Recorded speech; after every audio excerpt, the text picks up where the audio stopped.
Hello, everyone. I want to show you really quickly how we can make our audio or visual clips for this class, and feel free to come back to this video as you're making clips. Basically, in order to get good at a language, we need to be speaking it, we need to be making mistakes with it and having fun with it. So today, I'm going to be talking about basically like how do we make these audio or visual clips or video clips. So the way that this works is if you go into an assignment and you click on it, you will be able to then add to the discussion. You can put your name, whatever you want to do for your subject. That doesn't matter as much.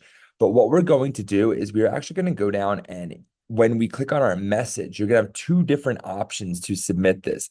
The first one is this microphone. And this microphone is going to allow you to start recording for up to 2 minutes. Once you're done with that, you'll be able to attach that recording.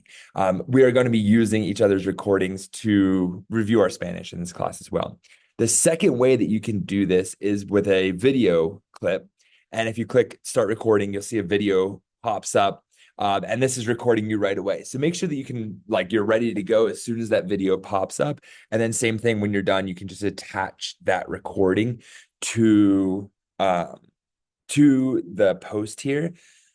If you choose to do audio or choose to do video, that won't impact your grade at all. I'm just really excited to hear you all speaking Spanish and giving this a shot. All right, have a good day.